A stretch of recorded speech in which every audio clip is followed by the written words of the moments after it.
Objectif, performance, notoriété, un corps, une âme, un esprit.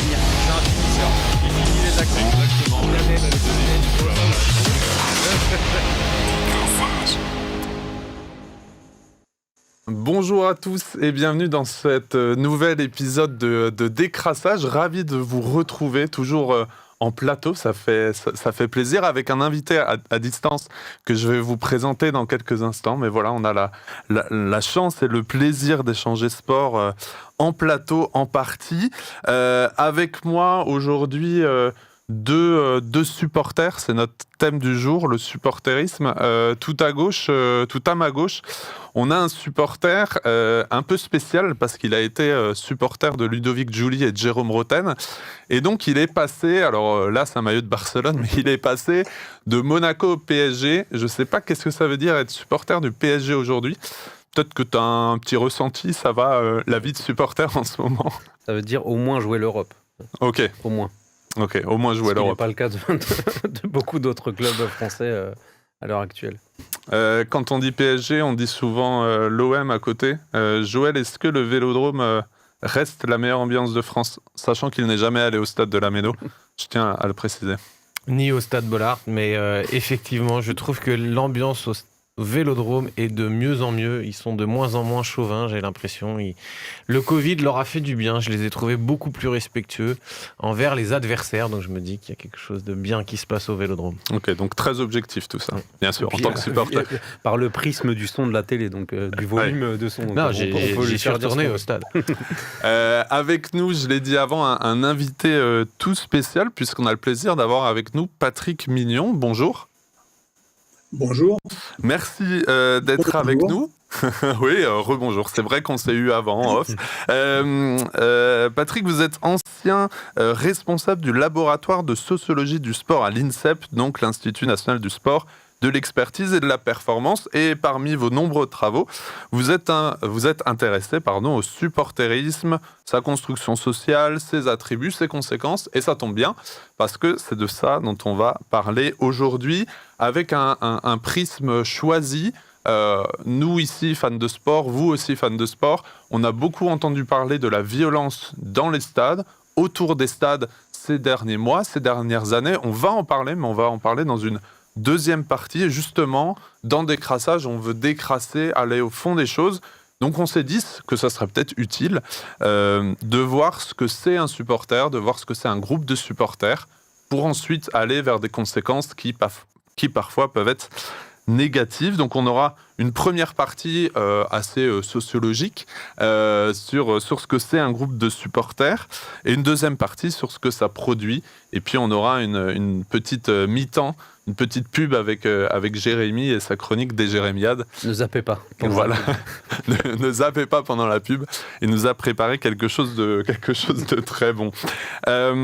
Du coup, on passe à la première partie avec une question pour vous directement. Alors, on parle des supporters. On va se concentrer peut-être sur les ultras. Vous dites dans un de vos livres que les ultras sont devenus une donnée incontestable du football.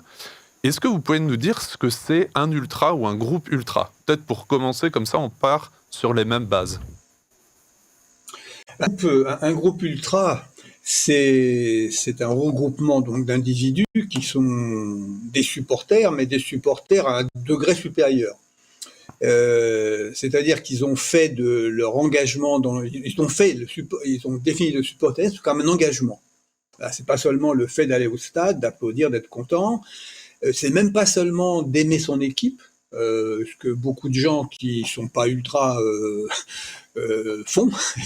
Mais les ultras vont privilégier, vont essayer de manifester une sorte d'essence supérieure du supporterisme, avec un engagement quotidien, un engagement dans le soutien au club, donc qui va se traduire par des déplacements, qui va se traduire par l'organisation de spectacles dans les stades, de manière à manifester à la fois le soutien à l'équipe, mais aussi leur existence en tant que groupe. C'est ce qui va définir les ultras, c'est de cette manière, c'est un peu le refus de l'anonymat du stade. Au stade, on est plein de gens, on se connaît peut-être d'un côté sur la chaise, mais bon, pas plus. Là, il y a l'idée qu'on identifie un groupe qui va se démarquer du reste des supporters. Et donc, il y a un attachement au groupe en tant que tel. Voilà. Il y a l'équipe de foot, mais le groupe en tant que tel. Ce qui veut dire que, à la différence du supporter qui serait éventuellement indifférent à la vie du club, à la manière dont il est géré, l'ultra va être quelqu'un, enfin le groupe ultra va être une instance qui va se montrer critique vis-à-vis du club. Voilà. Ce qui fait qu'éventuellement, les clubs vont pas être contents des ultras parce que les ultras vont protester contre l'achat de tel ou tel joueur, au contraire contre la vente d'un autre joueur, contre le changement d'entraîneur, ou le fait qu'on les reconnaît pas, qu'on veut pas leur parler, qu'on les traite comme si c'était des intrus. Voilà. Donc, si vous voulez, les ultras, à la fois, c'est du supporterisme, voilà, mais avec l'idée qu'ils sont engagés beaucoup plus fortement et qu'ils sont des acteurs en tant que tels. Voilà. Ce qu'ils vont reprocher aux supporters souvent, et ce que les clubs ou la fédération de football, la ligue de football va leur reprocher, c'est de ne pas accepter la tutelle du club. Voilà. C'est ça on va dire, les ultras, ils n'ont pas à prendre la parole, quoi.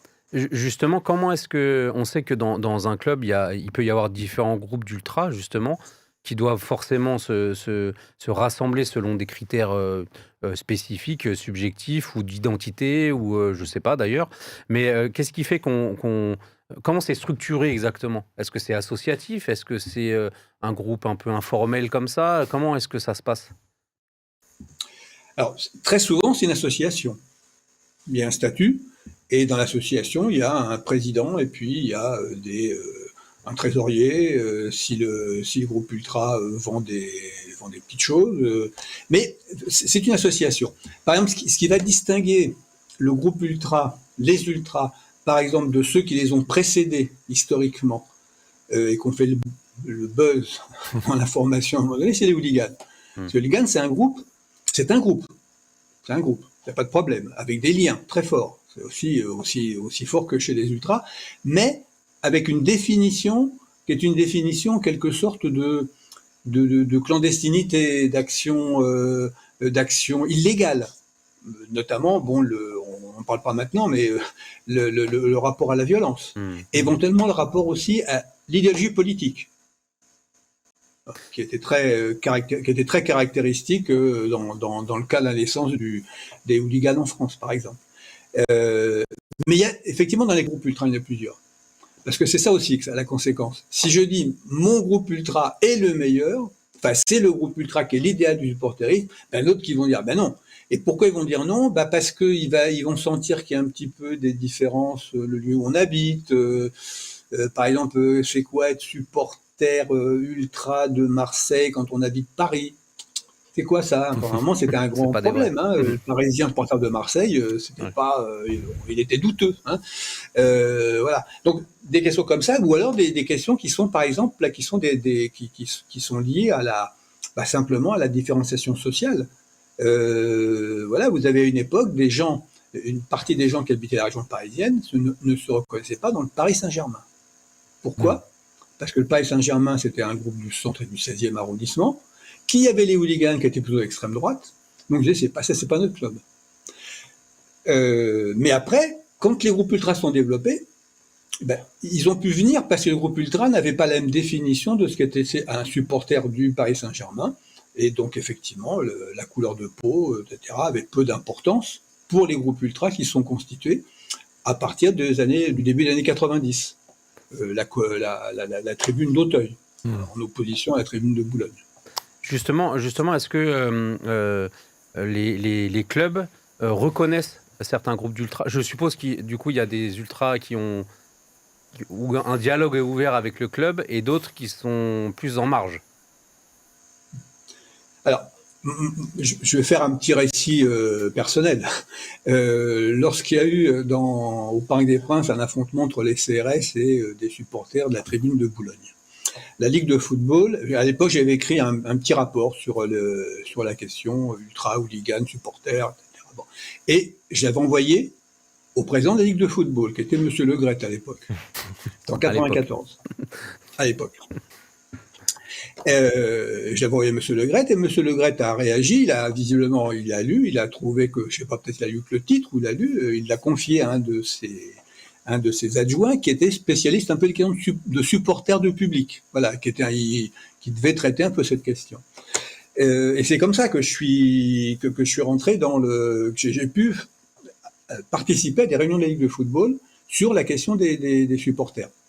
Et ce que j'ai vu, c'est qu'effectivement, globalement, les clubs, sauf quelques exceptions, il y en avait une qui était Lens, à l'époque, pour eux, les supporters, c'était des gens qui n'avaient pas, les supporters tels qu'ils se présentaient, alors hooligans, on est d'accord, il y a des questions sur lesquelles il y aura un consensus sur les hooligans et la critique de ce qu'ils peuvent être amenés à faire. Sur les ultras, c'était plus compliqué, mais simplement, c'était l'idée qu'il y ait des supporters qui aient leur propre voix, alors que dans le sport, on est censé avoir tous la même voix.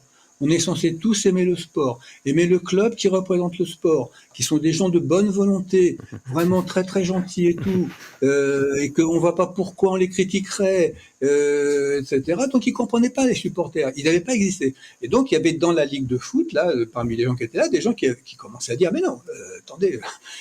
Moi, je connais des gens qui vont au stade, je peux vous dire, ils s'en foutent du club et du résultat. Simplement, ils veulent être là parce que c'est une place où être quand on a une certaine réputation, etc. Donc, les ultras, ma foi, ils sont un peu plus engagés, un peu plus authentiques que les autres. Voilà. Donc, ça a pris beaucoup de temps. Hein.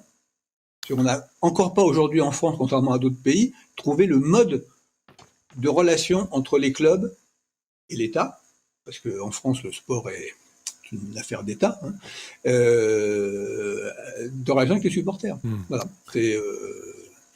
Donc voilà, il y a une illégitimité au départ des supporters pour le sport. Mais justement, c'est intéressant parce que vous parlez de temps, et ces dernières années, on a vu des postes qui se sont créés dans les clubs de référents supporters. Alors, encore une fois, je parle en tant que Strasbourgeois où je connais de loin le référent supporter du Racing Club de Strasbourg, qui est un club où ça se passe plus ou moins bien avec ses ultras, mais c'est un signe que, justement, les clubs et les ultras veulent dialoguer. Alors, c'est peut-être pour endiguer certaines violences, on en parlera après, mais c'est un signe que les deux veulent discuter, en fait. On connaît la problématique, elle n'est pas seulement liée au football. Hein. Si on a des gens qui ont une certaine idée de leur existence et de leur légitimité à faire des choses, et qu'on ne discute pas avec eux, ce qui se passe, c'est que la tension monte. Hein. Alors voilà, donc du coup, du côté des clubs, il y a eu effectivement, donc certains avaient déjà pris de l'avance. Moi, je me souviens, la première club où il y avait vraiment une compréhension très forte des supporters, des nouveaux supporters, donc on l'appelait Ultra, c'était au Havre. Voilà, parce que comme ça, il y avait des contacts qui étaient établis entre le club Le Hack, la mairie et puis les supporters, et ils avaient trouvé un bon terrain d'entente pour pouvoir organiser les choses en tribune. Et ça s'était passé à Lens, et ça s'est passé à Marseille, sur des modes un peu différents. Ça, on pourrait y revenir. Et puis progressivement à Paris aussi. Voilà. Donc l'idée du côté des clubs, on s'est dit, oui, c'est quand même, parce qu'il faut quand même bien voir une chose. C'est qu'en France, quand les ultras sont arrivés, les stades français, ils n'étaient pas remplis. C'est-à-dire, si vous mettez de côté Lens et Marseille, le Paris Saint-Germain, quand arrivent les hooligans du Paris Saint-Germain, il n'y a personne dans le stade. Enfin, il n'y a pas grand monde. Hein. Il ne joue pas à guichet fermé comme maintenant. Il n'y a pas de liste d'attente pour des abonnés. Donc, il y a des gars qui se sont dit, mais oui, finalement, les ultras, ils sont là.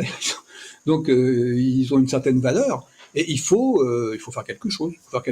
Donc éviter les débordements. Et effectivement, il y a toute cette problématique de si on négocie avec les supporters qui sont prêts à négocier, à discuter, même si ça frite un peu pour des raisons diverses, c'est quand même une manière de canaliser, notamment la violence incontrôlée, qui était celle qui était portée par les hooligans.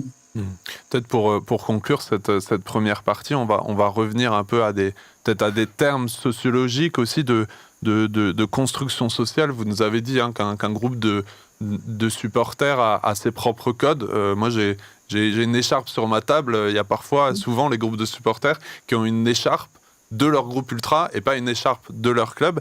Quels sont peut-être, avec un ou plusieurs exemples, des codes, des rituels, des normes, qui est aussi un mot du champ lexical sociologique qu'on va retrouver chez les supporters, des chants, on a parlé des écharpes ou des choses comme ça. Oui, il y a le groupe de supporters, le groupe ultra, qui était un groupe un peu par excellence, c'est lui qui a systématisé cette façon de faire. Puis entre parenthèses, il faut revenir sur les différences entre pays.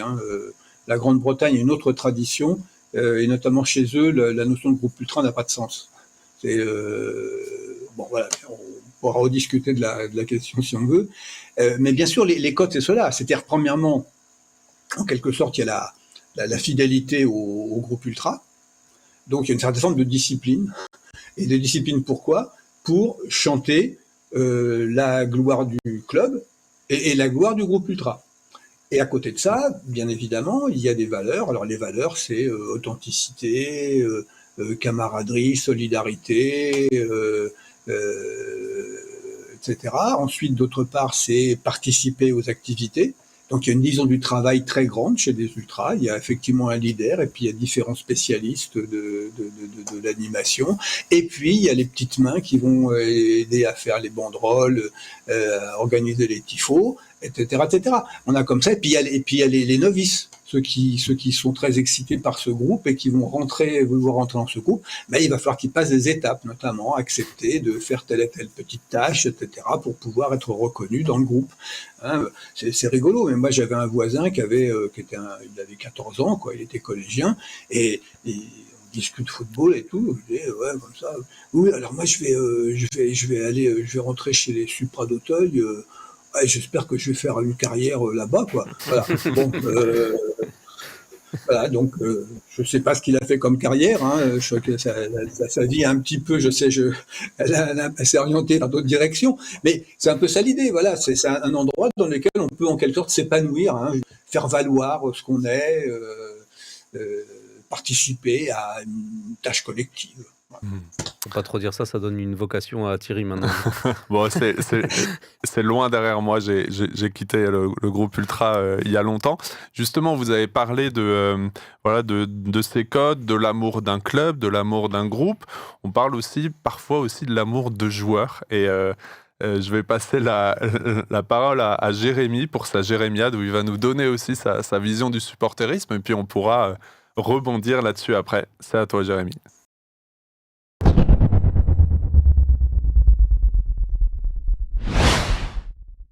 Merci, c'est tellement bien dit, l'amour du joueur. Alors merci de me donner la parole aux supporters atypiques que je suis.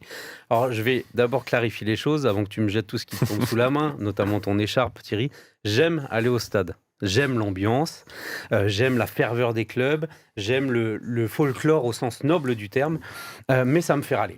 Évidemment, ça me fait râler, sinon ça ne serait pas une jérémiade. Ça me fait râler de voir ces soi-disant passionnés, ces gens authentiques, comme on vient de le dire, brûler et insulter tous ceux qu'ils ont adulés la saison d'avant, voire le match d'avant. Insultés en meute, bavant et vociférant sur des joueurs qui ont mouillé le maillot de leur propre club, qu'on portait au nu avant de les humilier lorsqu'ils reviennent jouer avec un maillot adverse. Alors j'ai jamais compris, je crois, et je comprendrai jamais, et on me dit toujours, c'est le jeu, ma pauvre Lucette, il fallait pas signer à l'ennemi, il fallait pas lâcher le club à l'intersaison, il fallait pas. Comme si les contemplés du haut des gradins donnaient droit de vie ou de mort sur ceux qui courent là-bas tout en bas, comme si leurs émotions, comme si la vie de leur famille, le bien-être de leurs enfants, leurs blessures, graves ou pas, qui les fait sortir du groupe, ne comptaient pas vraiment.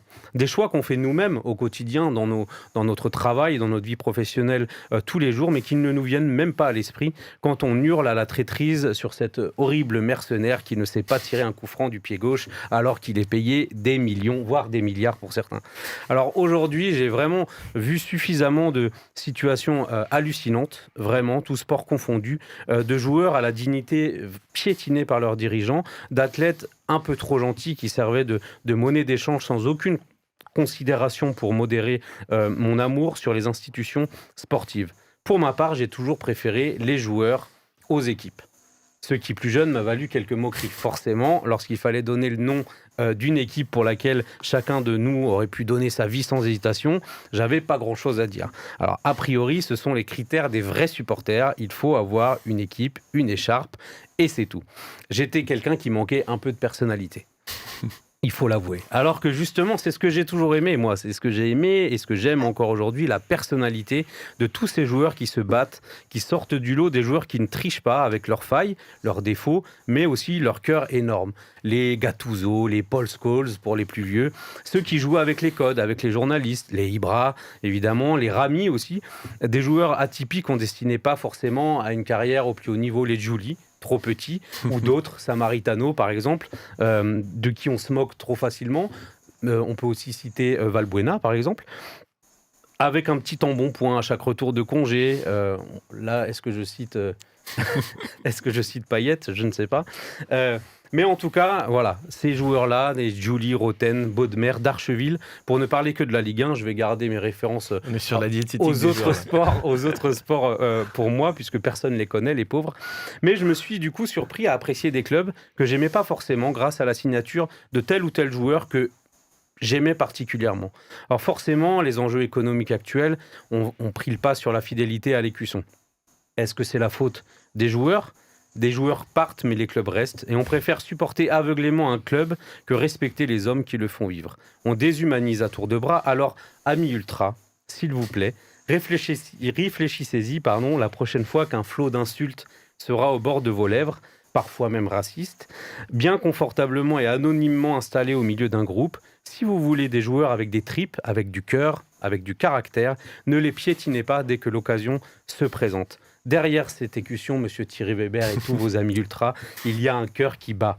Et je préférerais toujours supporter un joueur qui a du cœur qu'un club qui a oublié qu'il en avait un. Waouh. Est-ce qu'on peut faire une analyse sociologique de ce qui vient de se passer là? Ben justement, on va l'attendre, cette analyse, cette vision du joueur et le traitement d'un joueur par les supporters, par les ultras. Qu'est-ce que ça vous inspire? Oui, bien sûr, parce que si on dit, voilà, la question de... Je me souviens, les Italiens, à une époque, le Milan AC, qui dominait le football européen, avait la spécialité de l'achat d'à peu près tout ce qui valait quelque chose dans le football. Et il était donc l'objet de très grandes critiques de la part des gens du football, quoi. C'est pas possible qu'un club accumule toutes les stars. À l'époque, ils avaient tous les Hollandais, par exemple, qui jouent au Milan AC. Et on pensait que chez les supporters, ça serait aussi un problème.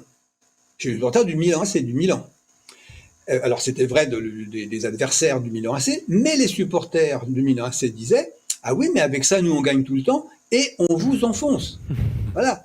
Et vous, les interistes, les napolitains, etc., eh ben, on est meilleurs que vous. Et grâce à vous, on est le groupe d'ultra le plus puissant d'Italie. Voilà. Donc, il y a quelque chose qui était effectivement où le groupe ultra devenait lui-même, finalement, l'entité valable, l'entité qui unissait les gens, plus que dans son rapport avec le Milan AC, mais surtout parce que ça apportait du prestige aux supporters du Milan AC. Donc on a un peu ce même type de questions, sachant que c'est des ultras, on va avoir c'est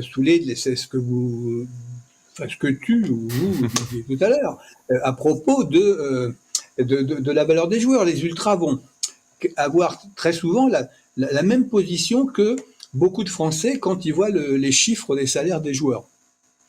En France, on a un rapport au football qui n'est pas le rapport des Anglais, des Italiens, etc. Donc, il y a toujours ce côté, c'est quoi ces gens qui font tant de pognon avec une balle au pied, quoi. Ça reste quelque chose d'assez fort ou avec un ballon ovale, parce que oui, rapport à l'argent aussi, quoi. En France, c'est tabou.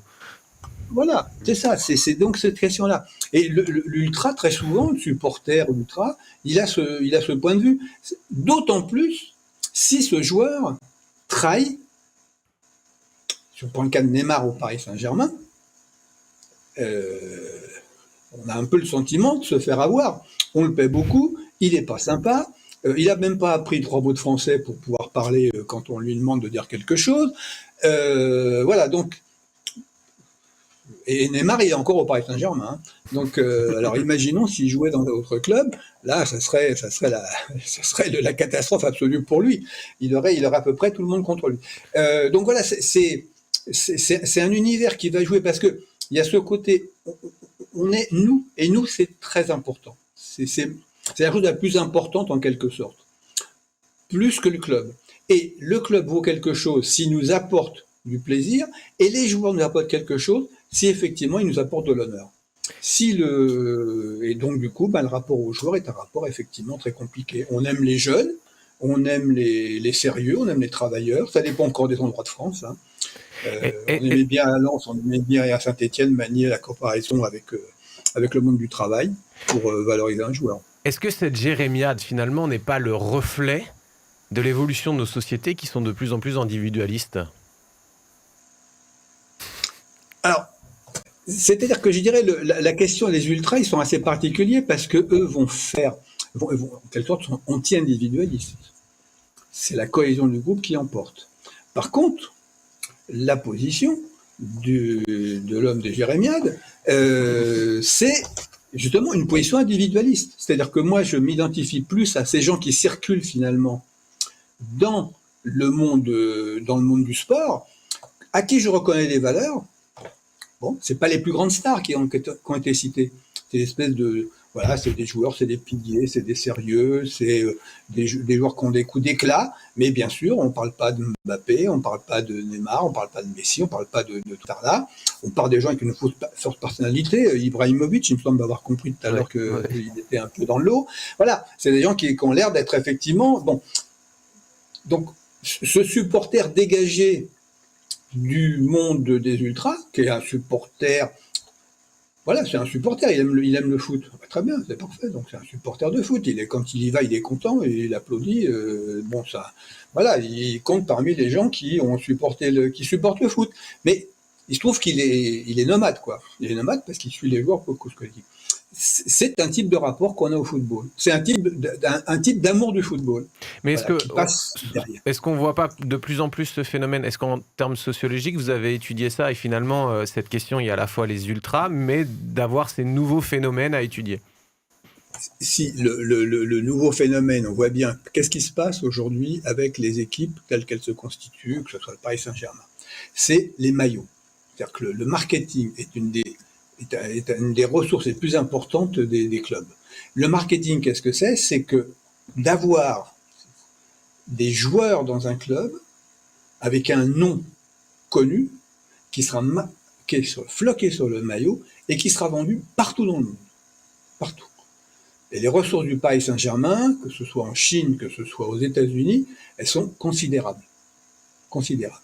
Et là, effectivement, c'est la valeur des individus avec une valeur marchande sportive, certes, mais aussi marchande, parce que leur nom est connu et que c'est quelque chose qui va augmenter les recettes du club. Ça, c'est une des caractéristiques, effectivement, qui fait que, notamment, il y a une course aux stars, parce que les courses aux stars, c'est à la fois des gens qui jouent bien au foot, mais aussi des gens qui ont un rapport économique, ils sont d'un rapport économique important pour les clubs.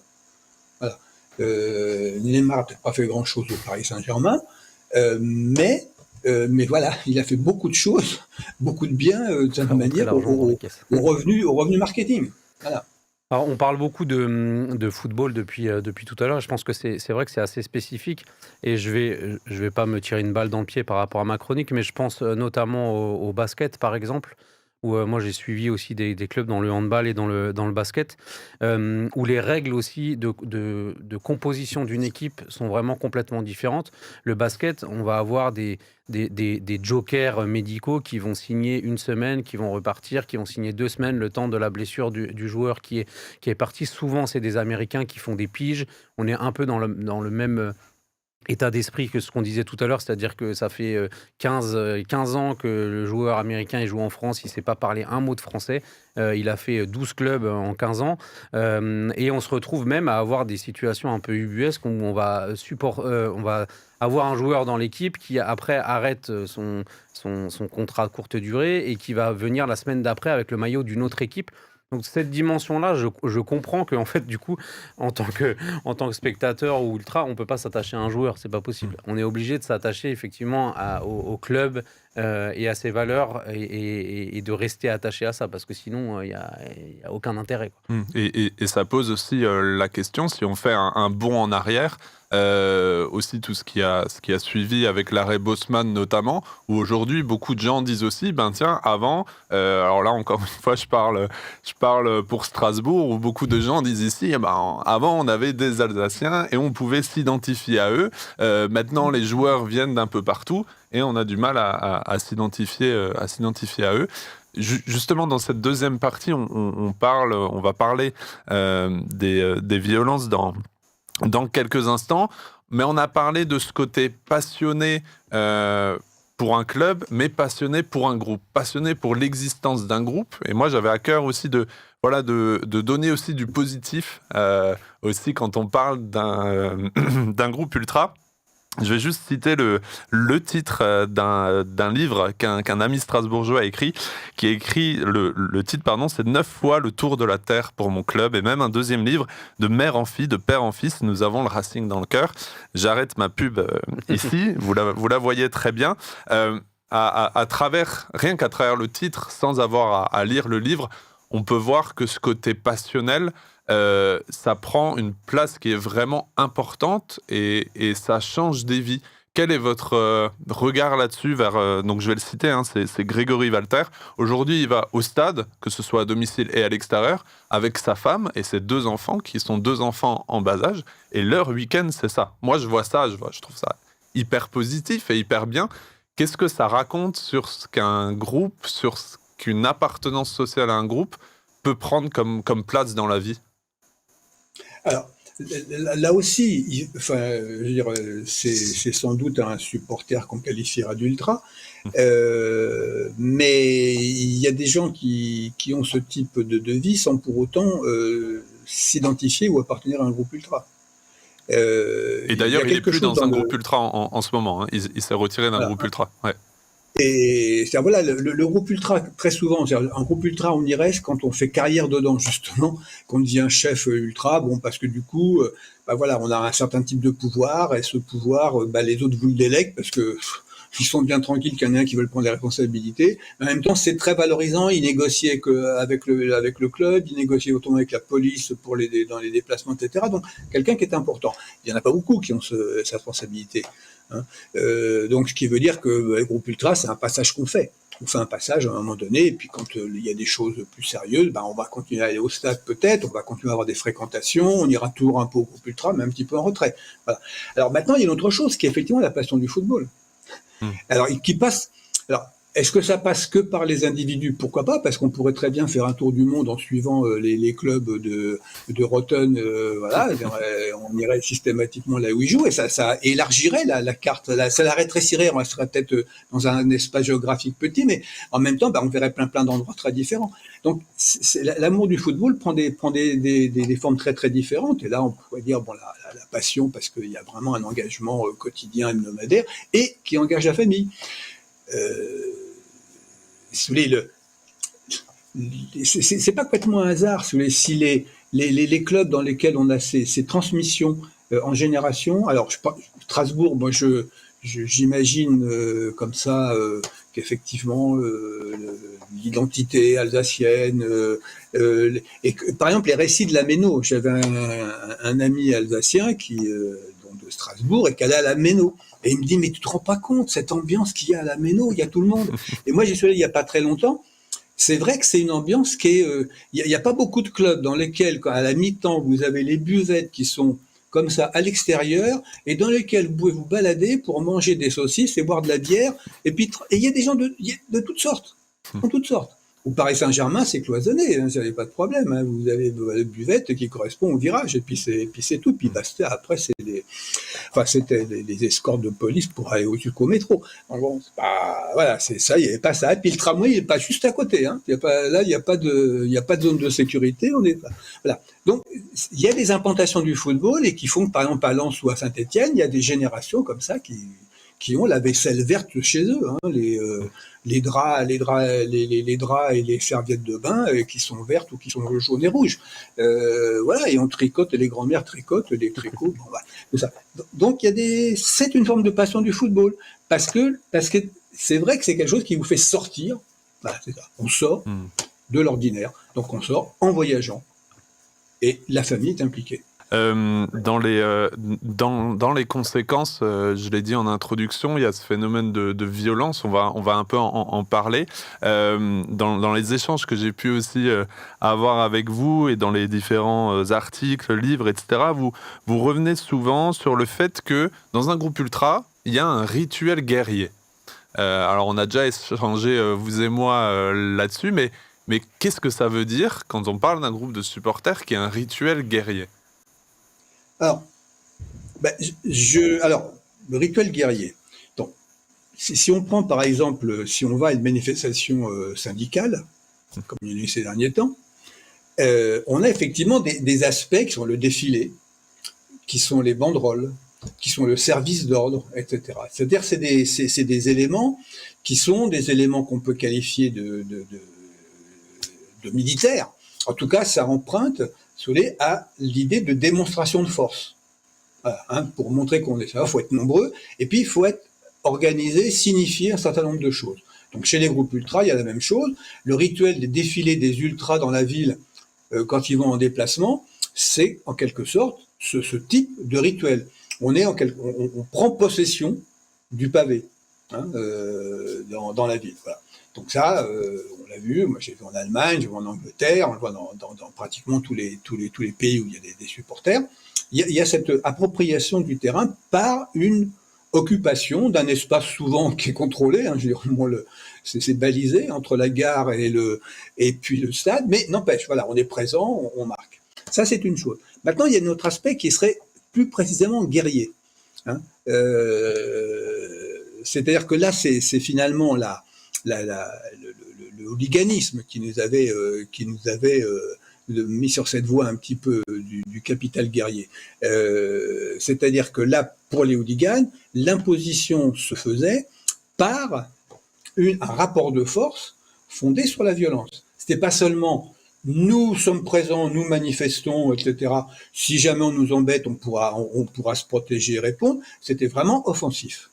Offensif avec des cibles qui étaient assez nettes. À l'époque, comme il n'y avait pas beaucoup de gens de gauche qui étaient dans les tribunes du Paris Saint-Germain chez les ultras, il se trouve que c'était les Antillais qu'on ne voulait pas faire entrer au stade, c'était ceux qui étaient basanés, c'était les Arabes qu'on attaquait après dans le métro, etc. Enfin, il y avait on était et en quelque sorte, ce qui commandait le groupe, c'était son organisation guerrière, sa capacité à affronter.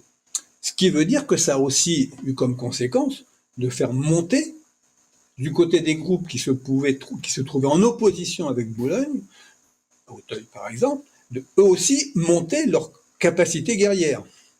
Ce qui donne effectivement à des individus qui ont le goût pour la castagne, qui ont l'habileté pour la castagne, qui leur donnent une place qui ne sont pas nécessairement dans la logique, si on veut, du fonctionnement du groupe, des places importantes. Hein. C'est toute la défense, c'est toute la différence entre des formes d'autodéfense et puis des formes offensives de violence. Donc voilà, c'est un point qui est important, c'est-à-dire que ça met à jour, c'est pas spécifique au foot, mais ça met à jour l'existence d'individus qui sont dotés d'un capital guerrier, de par leur expérience de vie, de par leur choix idéologique, de par le fait d'avoir vécu dans des endroits très très difficiles et dans lesquels il faut apprendre à se défendre, etc., et qui font qu'ils ont un capital guerrier qui est mobilisable dans des occasions. Moi c'est ça qui m'interpelle un petit peu quand dans il y a effectivement une dimension qui est très positive, je trouve, en tant que groupe social. Mais il y a aussi ce phénomène de groupe qui fait que, à un moment, quand ça bascule dans le négatif, on n'est pas forcément obligé d'aller jusqu'aux violences physiques, mais on parle beaucoup de violences verbales. Il y a quelque chose aussi, les injures racistes, par exemple. C'est aussi des choses qui, maintenant, sont de plus en plus punies et où on va réussir à aller identifier les spectateurs et les punir pénalement. Mais il y a quand même cette dimension, je trouve, qui me gêne et qui me dérange, d'impunité au sein d'un groupe où on va pouvoir justement, c'est un exutoire, on va pouvoir vider son sac sur tel ou tel joueur. Et c'est plus cette conséquence négative qui est quelque part... tout le monde peut tomber dedans, même le père de famille qui emmène ses enfants au stade. Moi, j'entends des choses. Quand je vais au stade, je me dis, mais comment... Enfin, il est avec ses enfants et il n'a pas peur de dire ces choses-là et d'avoir cette violence verbale. Et c'est plus ce point-là qui me dérange, cet aspect phénomène de groupe qui va amener à des débordements verbaux et à modeler même une pensée. C'est-à-dire qu'on ne considère plus les joueurs comme des humains, on les considère juste comme un exutoire, en fait. Alors, une des questions qu'on s'est posées avec les collègues chercheurs, c'était effectivement quelle part on doit faire à ce qu'on appelle le phénomène de groupe. Je veux dire, c'est pas parce que alors j'aime bien qu'il y a comme ça dans la tradition même romanesque, hein, des choses sur les faits d'entraînement. On va se retrouver je pense à un bouquin d'Elias Canetti, hein, qui est un écrivain roumain, écrivain de langue allemande mais d'origine roumaine, et qui raconte comme ça l'expérience de manifestation à Vienne lorsqu'il était jeune, et dans lequel il décrit cette espèce de moment dans lesquels on va se retrouver pris et participer à l'effervescence de la foule. Bon, ça c'est un phénomène qui est très compliqué. C'est-à-dire, la question, c'est de savoir, est-ce que c'est parce que je suis baigné dans une foule dans une foule qui n'est pas une foule anonyme, qui est une foule parce que si vous prenez un groupe ultra ou dans un stade, les gens ils sont focalisés sur le fait d'être dans un stade. Ouais. Ils sont pas en train de faire autre chose. Et est-ce que est-ce que c'est le fait d'être dans le stade qui va générer chez eux des choses qu'ils n'auraient pas faites, ou bien est-ce que simplement, dans le stade, c'est un moyen pour eux de dire des choses que la société va restreindre ou sur lesquelles ils feront un petit peu gaffe, mais qui là va être rendu possible. D'autant plus si je me trouve dans un groupe où justement ça fait partie de la règle générale. Voilà, c'est une vraie question. C'est une vraie question. Je veux dire, on est toujours en sociologie en train d'en débattre, hein, finalement, entre ces questions-là. C'est pour ça qu'on se parlait de construction sociale. C'est-à-dire que d'une certaine manière, une foule est aussi un construit social. Voilà. La foule du métro, il va y avoir des individus qui vont taper sur un autre, mais la foule du métro, elle est d'un calme, même à Paris. À Paris, hein, quand on est parisien, dans le métro, on n'a pas. Et par contre, mon grand-père, quand il arrive à Paris, il était complètement effrayé. Son village de 500 habitants, quand il venait à Paris, pour lui, c'était une espèce d'horreur. Bon, voilà. Mais voilà, mais il y a des autocontrôles de la foule, hein, donc même la foule du stade. Alors, bon, le rugby. Le stade de rugby est un lieu d'interconnaissance. C'est-à-dire qu'en gros, dans un stade de rugby, globalement, le type qui est à côté de vous, vous le connaissez. Pourquoi ? Parce qu'il n'y a pas beaucoup de gens qui vont voir les matchs de rugby. Enfin, à Paris, c'est un petit phénomène comparé au foot. C'est des zones géographiques. Et ça, entre autres, ça a comme caractéristique que souvent le spectateur de rugby est un ancien joueur de rugby, que les enfants de cette personne sont des joueurs de rugby aussi, etc. Ce qui fait que la personne à côté, on la connaît peut-être pas, mais si le type commence à s'énerver, on dit ouais, doucement, voilà, on se calme, hein, voilà. Ce qui n'empêche pas qu'on va, en tant que supporter de Mont-de-Marsan, trouver que les Dacois c'est vraiment des salopards. Mais bon, voilà, ça fait partie des petits, des petits rituels locaux. Voilà. Mais on calme parce qu'on a un moyen il y a une interconnaissance qui permet de calmer les choses. Un stade de foot, l'interconnaissance, c'est le groupe d'ultra, donc lui, ils se connaissent très bien, ils savent ce qu'ils veulent faire. Les autres, et on est embêté quand il se passe quelque chose. Tout à l'heure, vous avez souligné le courrier que vous aviez fait à Noël Le Graët sur la place des supporters, leur émergence quelque part, et ce phénomène était nouveau. Est-ce que vous pensez que c'est lié au désenchantement du monde, que finalement ce recul des religions fait que les gens se sont orientés vers d'autres passions, et notamment dans les clubs de sport? Alors, les glissements comme ça aussi fondamentaux, ils se passent très fort. Ils se passent avec un certain temps. Ce qui est certain, c'est que l'émergence du sport contemporain, j'ai le sport contemporain, pas seulement le football, est un des aspects, alors que vous appelez des enchantements du monde, mais lorsqu'effectivement les sociologues et philosophes parlent de désenchantement du monde, ils parlent aussi de rationalisation du monde. C'est-à-dire que pourquoi le monde est enchanté? Parce qu'il est rationalisé, c'est-à-dire qu'est-ce qui était quelque chose de surnaturel, de suprasensible, etc., on remplace par le raisonnement rationnel de la science, la manière de comprendre les choses et de faire changer les choses. Et que le sport est une des étapes là-dedans. C'est-à-dire que on n'est pas seulement dans l'expression corporelle. Donc avant on était dans les jeux physiques entre des communautés, qui étaient des rituels de rivalité entre les communautés. Et on passe à un moment donné où le sport intervient à la fois comme élément éducatif, mais aussi pour calmer l'agressivité des jeunes. Les collèges anglais, c'est ça. C'est-à-dire qu'un collège anglais au 19e, c'est la pagaille complète, il n'y a pas d'autorité. Donc l'une des manières d'introduire l'autorité, c'était de leur faire faire du sport. Foot, enfin les sports de l'époque, mélange de sport, foot, rugby, etc. De manière à canaliser des énergies, donner des objectifs qui soient rationnels. Gagner, etc., avec les avantages de gagner, réputation et toutes ces choses-là. Donc voilà. Et par exemple, le sport s'est installé alors avec des petits conflits de temps en temps, sur le calendrier religieux. Le week-end. Alors, soit on n'en fait pas quand on est protestant, on joue pas le dimanche, on joue le samedi. Quand on est pays catholique, c'est pas grave, la messe le matin, mais l'après-midi, on va regarder les matchs de foot et on va jouer au foot. Bon, très bien. On joue le samedi pour les matchs amateurs, mais il s'inscrit dans un calendrier qui était le calendrier religieux. Et il est effectivement quelque chose qui... Qu'est-ce que c'est qu'un calendrier religieux? C'est quelque chose qui donne des codes, des rythmes à une collectivité.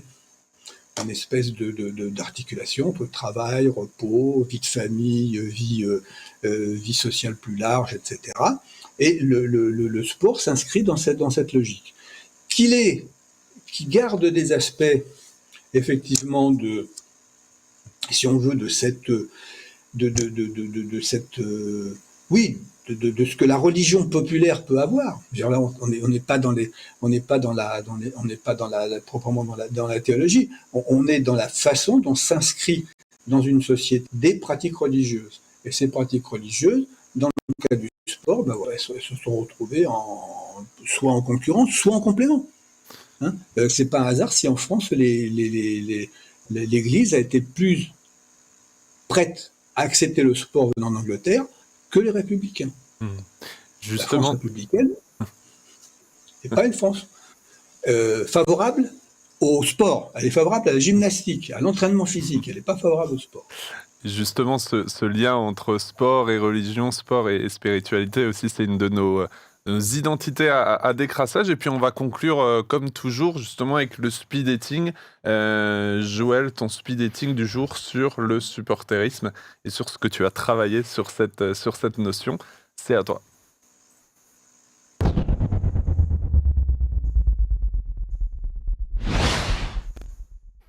Alors oui, on a entendu beaucoup de choses sur le supporterisme et ce mot communauté qui revient, et on voit le langage, parce que quand on parle de communauté, on parle aussi de communauté religieuse. Ça a du sens d'être ensemble, d'être des personnes d'âge différents, de sexe différents, de pays différents, de passions différents, de lieux d'habitation différents, qu'on soit des citadins ou des ruraux. On peut se retrouver à la messe, au temple, à la mosquée, et on voit qu'il y a des langages communs. On va parler du temple du football, de la Mecque du sport, de la grande messe pour un rassemblement sportif. On va parler de cette notion des hymnes.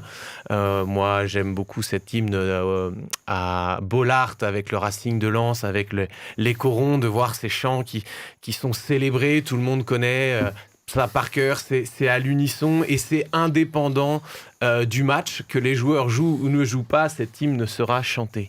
Et c'est là qu'on voit qu'il y a des parallèles qui existent avec la foi chrétienne notamment, et c'est pour ça que je m'intéressais à ce phénomène, parce que les stades se sont remplis de plus en plus et les églises notamment se sont vidées petit à petit. Alors est-ce qu'on a recherché de l'émotion, une forme de transcendance dans ces stades? C'est assez intéressant de venir dans un lieu où finalement il y a une attente, il y a des promesses que les entraîneurs ont fait la semaine, des promesses que les présidents de clubs ont fait, et puis il y a tout qui se joue en 90 minutes ou en 60 minutes selon le sport qu'on pratique, et il y a une attente. Alors peut-être qu'on a remplacé l'attente invisible par quelque chose de visible, et puis chacun espère, et puis au final, est-ce que ça remplit le frigo du supporter? Ces derniers temps, que ce soit les supporters du PSG ou de l'OM, ont chacun été déçus par des performances, et le même discours revenait. Punaise, j'ai fait 6-5 km pour aller voir ça et ils ont tout perdu, j'ai dépensé l'argent de la famille, il n'y a plus rien dans le frigo. Et puis finalement, ils se sont confiés en quelque chose qui ne répond pas à leurs promesses. Et c'est en ça que les religions répondent aux questions aussi existentielles et ont des promesses à proposer. Et j'aimerais en laisser deux. Une de Jésus qui dit « Ne vous inquiétez pas du lendemain, ne vous inquiétez pas de quoi vous mangerez ou de quoi vous aurez pour vous vêtir, mais votre Père Céleste sait ce dont vous avez besoin. Cherchez premièrement le royaume et la justice de Dieu et toutes ces choses vous seront données. » Alors c'est ce type de promesses dans lesquelles on peut se confier, qui ressemble aussi à cet hymne de Liverpool que notre cher confrère Protin a déjà entonné dans cette émission, qui dirait « You never walk alone », qui nous rappelle le psaume 23 de « L'Éternel est mon berger, lorsque je traverse la sombre vallée de l'ombre de la mort, je ne craindrai aucun mal. » Voilà, chacun peut mettre son espérance ou son espoir pour les sportifs dans des promesses qui ne seront peut-être jamais réalisées. C'est le concept de la foi. Chacun place sa foi là où il a envie de la mettre. Et je mets mon petit grain de sel ce soir. Merci beaucoup Joël, merci beaucoup Patrick Mignon d'avoir passé ces quelques minutes avec nous, c'était très intéressant. On va devoir se quitter, je pense qu'on aurait pu en parler pendant des heures. Retrouvez-nous dans Décrassage dans 2 semaines pour un nouvel épisode. Partagez aussi cet épisode à votre copain ultra qui vocifère sur des joueurs sans rien comprendre. Il entendra Jérémy et il entendra peut-être aussi une autre vision des choses avec Joël. Et puis aimez-vous les uns les autres. Et puis des explications sociologiques et avec des bons exemples aussi. Encore merci. Pour ça, on se retrouve bientôt. Merci Joël, merci Jérémy. Merci à toi. Merci Patrick Mignon pour cet épisode. Et merci pour l'invitation. Et merci pour la référence à You Never Walk Alone, qui était effectivement très certainement une des choses les plus prenantes lorsqu'on rentre dans un stade de football, c'est d'avoir à Liverpool le signe à l'entrée du stade et d'entendre les gens chanter. Voilà. Cet hymne. Et la référence. C'est un hymne. Voilà. Et voilà. On peut le mettre en générique de fin de l'émission. Exactement, voilà. Avec Protin qui dansera avec son maillot de Liverpool. On se dit à très bientôt et pour un nouvel épisode. À bientôt. Merci. Merci beaucoup. Merci.